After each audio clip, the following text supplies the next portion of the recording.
Hello, hey, today is October 1st, 2024. We're going to do a quick first quarter review, which is our June 1st to the August 31st, 3-month review. So the last message we recorded was in August. We're going to do some updates on the industry, the consolidated performance, the logistics update, truck update, and pro fleet update, and we'll make this quick. So Rob, you got the floor. All right, very good. From an industry standpoint, so I know we just got together about a month ago, but things kept happening, and essentially we've had some downward revisions on some forecasts. Most of it is around the loadings, the truck loadings in the future that people are expecting. So some of the talks that you've heard about the recession, some of it about interest rates going down, a lot of that stuff is kind of working through, I think, the economy. People are thinking it's going to have less activity in the future. So as that happens, it lowers truck loadings. As we expressed last time, back in August, we thought we were kind of protected from that a little bit because a lot of the GDP is around the services sector, but it is getting into the goods sector, and that's what's being reflected here. So we've got some downward revisions. What this is doing is kind of shifting out what I'd call the kind of recovery from this trucking recession. So we're going to really be watching this pretty close through the next quarter because right now some things are looking to be slowing. So you can see this. Contract and spot rates for 2025 down from where they were in August, and again here to finish out 2024. But essentially, a lot of this has been driven by the dry van spot market, which really they don't see anything changing with that really through the rest of the year. So that kind of impacted all of these and really kind of push sort of the recovery in some ways back a little bit. We're at this weird point right now where we're bouncing, I think, along the bottom, and any kind of news can shift things pretty strongly, either up or down. You're going to see here in a little bit that our expectations do not reflect this kind of thing. So the work that all of you are doing, pushing through a lot of this, is having results in our little corner of the trucking world, Al. We're kind of persevering. But so for the rest of the industry, it's looking like things are going to be a little tougher than people thought. We also have FTR, who we contract with for this kind of information, did a pretty exhaustive study trying to get a good count for the number of trucks in the for-hire market. It's really a tough thing to figure out, and they put some resources to it. And really what they've come up with is what you're seeing here is really the number of trucks kind of before COVID hit, and then what happened afterward. You can see it basically doubled, and it's come down only about 25%. So according to them, there's still a lot of trucks out there chasing freight, which is a reality until these things kind of find their equilibrium. Mm-hmm. So that's what we're working through.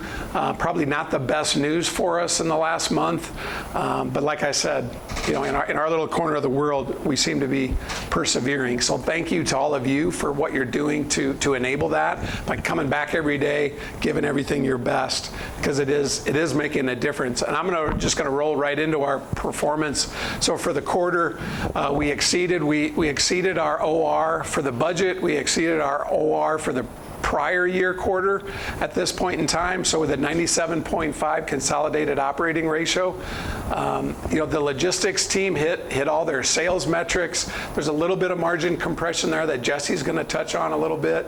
And then the truck line just really did tremendously well. Drove deadhead down, which has a great, filling up a truck always has a great result, right, Al? So drove deadhead down. Our drivers were very, very productive. A credit to our drivers, to Cammie and her team.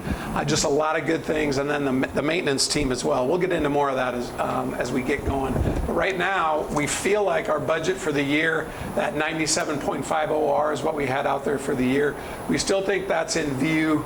But we're going to be watching some of the things like we just talked about. We're going to really be watching the economy here, how that impacts some of our customers. And we'll make adjustments when we get back here in December.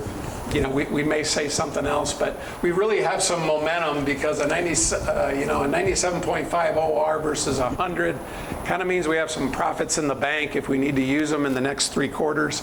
So I'm hoping that's going to kind of even some things out. So we got a lot of time left. There's a lot of game to play, as they say. So, but with that, I'm going to step away, and I'm going to let Jesse come in, and he's going to talk about the logistics company. Thank you, Jesse. Yep. Thanks, Rob. Hey, Hill Brothers. Like Rob kind of said, I just wanted to kind of dovetail off that. It does take a village here, and so just want to thank everyone here at Hill Brothers and downstairs at Hill Brothers Logistics for the strong Q1 performance. And, Hill Brothers has in the past and will, meet the moment like we always do. So jumping into our Q1 performance, you can see a lot of green up there. How we measured that green is off Q4. So the growth numbers are measured against our Q4 one last fiscal year. So March, April, and May of 2024 versus the Q1 that we just closed out. So we just were a little bit shy of 10% growth in the revenue, 1% growth in the margin of the profitability, 7% on the load count. So what's that mean for us in logistics? It means that we're getting busier with the freight that we're bringing in, right? We're charging 10% more on the top line, and we're extracting 1% more in profitability. So all healthy key indicators of how our business is doing, which we're really proud of, but we understand that we can't take our foot off the gas, so to speak. We've also, Hill Brothers Logistics and Hill Brothers in general will always be a people-first business. And to that, we have added 5 total team members in our Omaha and our bulk offices to communicate that we believe, much like Rob said in our small corner of the trucking market, that we are succeeding. And we will continue to work very hard to keep these numbers in the green. We've also been invited to 20 plus RFPs in Q1 alone. So big shout out to our sales team and Chris Morris for leading that effort.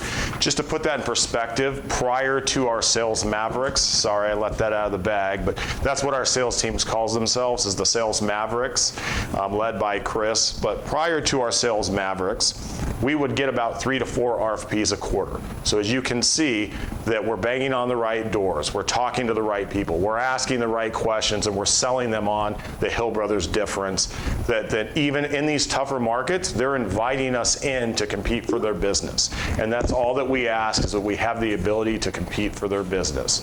So once again, thank you to the sales team. So we've talked a little bit about Q1. Let's talk about where we're going in Q2. So this is kind of where our focus is as leaders and as team members down in Hill Brothers Logistics and down in Lincoln with our bulk team. So we'll start with Omaha. So heading into peak season, for many of our protein customer margins will be compressed due to a lot of the available freight. And I know what you're saying to yourself is you've been hearing for the last 12 to 18 months that capacity is abundant. Well, this is kind of going to be that Q2 into Q3 where it might be a little bit more apples to apples with the amount of freight meets the amount of capacity. And then we might actually go a little bit over where the carriers for the first time in 18 months get to choose what freight they haul and what logistics providers they get to haul for. And so that will lead into us having to spend a little bit more to ensure that we're hiring the right partners for our customers. Second bullet point, we are going to stay committed to our 12-month customers no matter whatever the market conditions are. So when I started here about 5.5 years ago, we were about 70% spot freight to 30% contracted freight. Well, that has flipped now. So we don't have the ability to ebb and flow with the market. We need to stay committed with these foundational blocks, a Tyson Foods, a Skinner Baking, a Hormel. We need to make sure that we're protecting them against these market swings and stay committed to providing that Hill Brothers difference.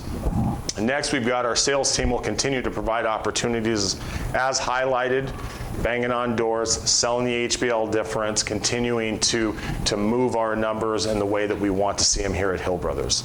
And then lastly, Hill Brothers leadership will remain committed to improving our processes for increased customer and carrier experience. I know I sound like a broken record. We're investing a lot in tech. 60% of these investments are just the cost of doing business in today's environment. But that other 40% will set us apart in the future as the market starts to change in our favor. I wanted just to jump really quick up to that first bullet point about margin compression. It's been on Al, myself, and Rob's radar for some time. Cargo theft is at an all-time high.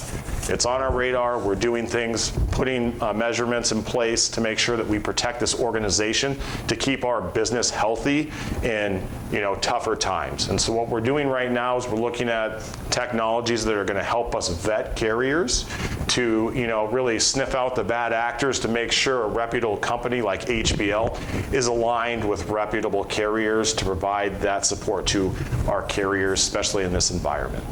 Next is jumping to the other side of the business. That sounds great to say.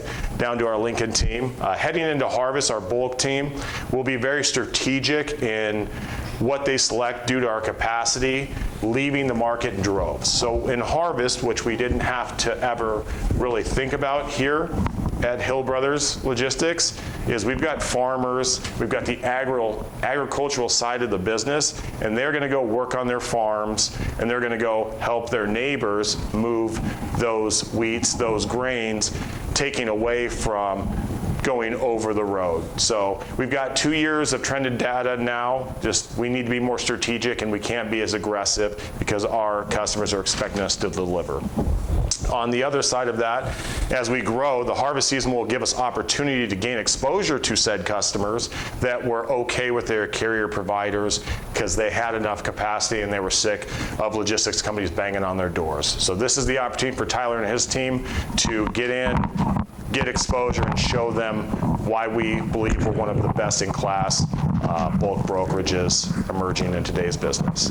And then lastly, Tyler and his team, much like Omaha, like a broken record, are really focused on bringing technology into a space where technology really doesn't exist. That would be through the tracking and tracing of trucker tools. Now, everyone's doing it in the bulk side, but no one's really bought in and being disciplined and regimented on it. And so that's where Tyler and his team believe that we can be best in class and we can grow market share by showing these customers where their freight is in real time. We've actually had some of our core customers specifically say they would pay more if they could see where their freight was all the time.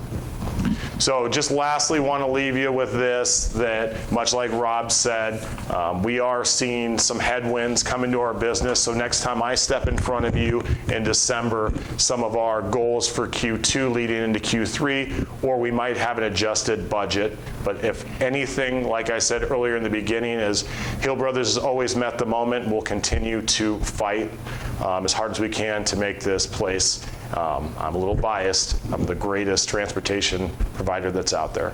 Thanks, and I'll turn it back over to Rob. Thank you, Jesse. Thank you. Appreciate it. Rob's going to talk about truck performance now. On the trucking side, a nice quarter where they met every key budget metric that they could, except for driver count. They were short on the driver count by 4 drivers. But when all those things happen, it's definitely going to lead to a powerful, profitable quarter, and it definitely did. The long haul and regional divisions both improved from the previous actual quarter results that they had in the fourth quarter at the end of last year. Maintenance costs, a big shout out to Glenn Nust, who's leading the shop, Troy over there, every one of those techs that's over there, because our maintenance cost per mile came in 3 cents. It was actually a little bit below 17 cents a mile, Al. We've never posted that kind of record here, especially for an entire quarter. So a real credit to our maintenance team.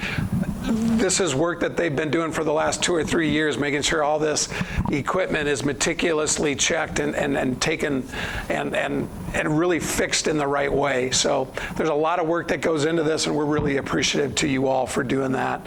At the same time, again, credit to the shop as well as all of our drivers. Our CSA scores are at a 38, the ISS, the overall score.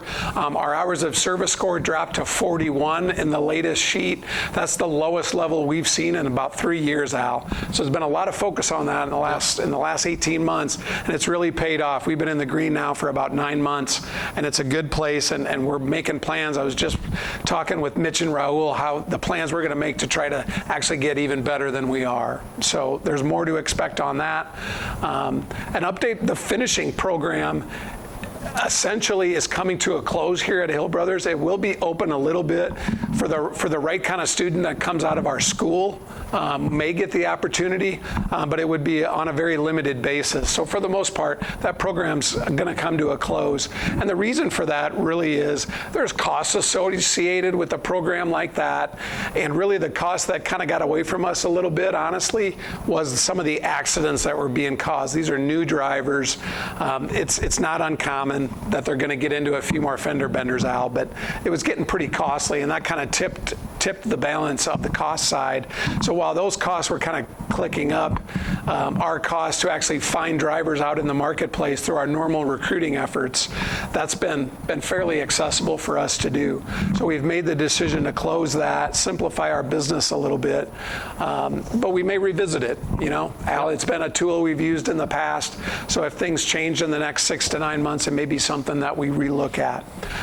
Lastly, we're rolling in some new equipment. 10 new day cabs are in the middle of being deployed. We got 3 new sleepers that are also coming. There'll be some more equipment, some more tractors here before the end of the year as well, about 5 of them in December, new sleepers that we should be getting our hands on. Yeah, the plan is to sell the red Freightliner day cabs. So as soon as we get the new ones in and in force, then we'll liquidate the red day cabs. Yep. The red day cab, these things go hand in hand. The 17 cents under budget probably has to do a lot with the fact that we don't have a lot of those red day cabs. But, we're moving like we can. Truckline Q2 goals. One of the goals looking forward to Q2 is going to be definitely drivers. We've got to get our driver count up to about 207. So it's a bit of a climb from where we're at, but I think we have the team. We have some time to do it. The quarter going till the end of November. Something that's going to affect all of the drivers out there. We are in a place where we have to replace our in-cab tablets. So we have those tablets should be coming in, and that project should be kicking off really very, very soon. So for all you drivers out there, just look to be routed into the shop to get that taken care of. It shouldn't take long. It's talking about a 15, 20-minute process to get that done. So you're going to see that. Also, there's a big push on driver paperwork for all loads, so you're definitely going to see some things change from an operations standpoint. They've got some new reporting available to them that's really going to drive to where our drivers, we really need you to get that paperwork in at the end of your load before you can get dispatched onto your next load. So it's something that we need to do. No load's done until we deliver paperwork, right, Al? That's what we need to get paid. It's just absolutely critical we get the documents in. So I know it can be a hassle for some of you out there, but we really need you to persevere on this, and please help us out. We talked again a month ago at the all-employee meeting about some things that we're doing with traction, so that's part of our goals here. The Vision Traction Organizer is something that we're going to get. We're going to tackle this coming quarter. There's a mention of that we're going to IDS our deadhead problem, which definitely improved in this last quarter. IDS it's a traction term about identify, discuss, and solve. So we're going to try to take our time through that process of deadhead to see if we can get some new levers to pull to really drive that down. And then we're going to work on automating processes with our Power Automate programming that a lot of our techs are into and learning. They completed our first project with that, so that's exciting. Appreciate them learning something like that new, that now we can apply to a whole lot more things. And we're going to get started with a couple projects here this quarter. And then at the same time, we're also going to work on some technical projects related to on-time service and freight forecasting for our truck line. So quite a few projects out here that are already underway since we're a month into Q2. But that's what's on our high on our priority list here at the truck line. Good. Yeah, ProFleet. Okay, on ProFleet update. So we've had over 200 students graduated from ProFleet. 95% of these students have passed their DMV road tests, and 97% have found a job upon graduation. So that's a tremendous success. So far this calendar and fiscal year, ProFleet's been profitable. The forecasters will remain profitable the remainder of the year, and we've been working with Dollar General to train some of their drivers. So we got our first student in. The Department of Education is processing our Veterans Administration application, so soon we'll be involved in that GI Bill. Plans are being made to offer bilingual education. Partnership with Lincoln continues to strengthen, and there's a picture of our new shuttle van that we run in between Lincoln and Omaha, picking up students down in Lincoln. So kudos to Roger and your gang. Appreciate everything you've done. Keep up the good work. Yeah, that BA application is a big deal, Al. It right? is. That's so that we can get GI Bill money for anybody in the former military that wants to get their CDL. So it's a big thing. Roger really thinks he can increase our counts through that. So that's going to be a nice thing to get off the ground, a tool, kind of another bullet in the gun, so to speak. All right. Wrapping this thing up. Just to wrap this up, so we had the family outing, employee outing. We had 187 attendees at the Bellevue Berry Farm, which was fun. I was there. It was fun. It was. Drivers, make sure you get routed to maintenance to get your new in-cab tablet. This is very important that you get routed back in here. Little housekeeping, we're going to put a new roof on M Circle, this headquarters. We've been here almost 3 years now, and we found some leaks. Well, they told us about it. Remember when we bought the building? When they bought the building, they were very full disclosure. They're like, hey. Anyway, we're going to spend some money on the roof. They told us we'd need a new roof. And listen, we had driver appreciation, we had tech appreciation last week, and this is important. We really appreciate everyone that works here, all you associates. So a big shout out and appreciation to all of you. Thank you for watching this presentation. And Rob, thank you for your help. Absolutely, and just so everybody knows, we're in a good place. We finished strong in the first quarter. Things are looking good for the rest of the year. We have some things to navigate. Yep. The market is the market. We'll get through it. We will. Thanks, Al. Okay, goodbye. Thank you.